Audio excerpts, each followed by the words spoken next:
इंसानी हकूक़, SOPs, facilitation centre, कोई खौफ ज़दा ना हो, कोई डरे ना, कोई सहमे ना, कोई, ये सारा कुछ 5 या 10% लोगों के लिए क्यों है? ये पुलिस में क्यों नहीं होता? ये वहाँ क्यों नहीं होता जहाँ 100% लोग जाके रोज़ छितर खाते हैं? ये कचहरियों में क्यों नहीं होता? ये सिर्फ मुल्क चंद 5 से 10% अलीट का क्यों बन गया है, तबका अशराफिया का?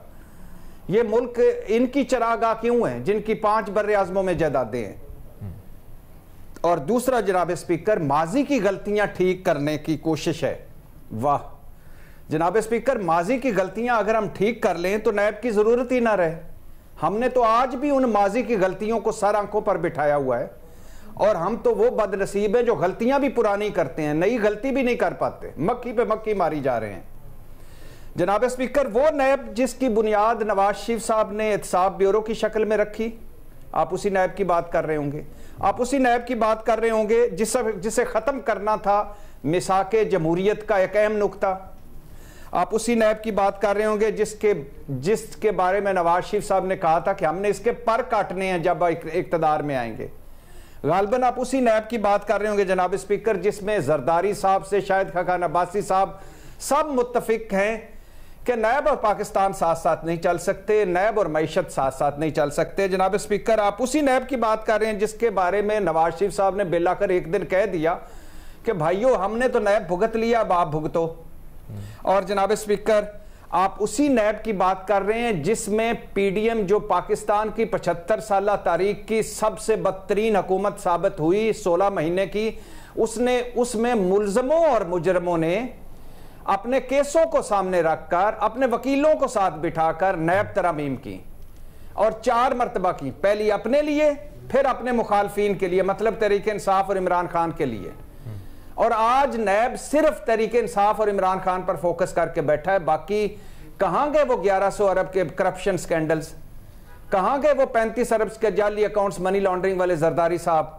TT वाले तो चलो वो बख्शवा के चले गए, जो डॉक्यूमेंटेड केस था। और जिस दिन फर्द जुर्म आयद होनी थी उस दिन आपके ज़हनों में होगा शहबाज शरीफ वज़ीर आज़म और हमजा वज़ीर आला बन गए थे।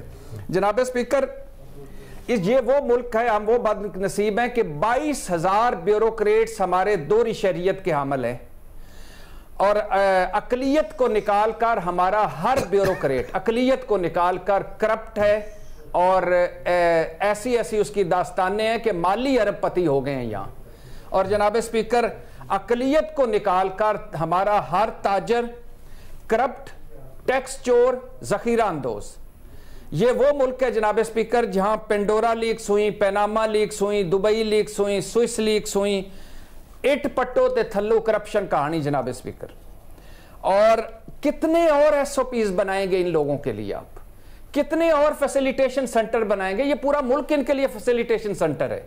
ये पूरे महकमे जो 200 महकमे आज खसारे में है सरकारी, ये इन्हीं के लिए, इन्हीं के फैसिलिटेशन सेंटर हैं। और आप दुबई चले जाएं, आप दुनिया के किसी मुल्क में चले जाएं, वहां पाकिस्तानियों की अनडिक्लेयर्ड जायदादें देखें, और कितना इनको देना है। इससे अच्छा है जनाब स्पीकर, भट्टी साहब एतमाद बढ़ेगा। आखिरी दो जुमले, इससे अच्छा ही नैब बंद कर दें, ताले मार दें इसे, और लिख दें कि ग्रेड 16 से ऊपर हर अफसर और ग्रेड 16 से ऊपर हर सियासतदान किसी कानून के ताबे नहीं, जहां लुट चाहे लुट मचाए और खाए पिए ऐश करे।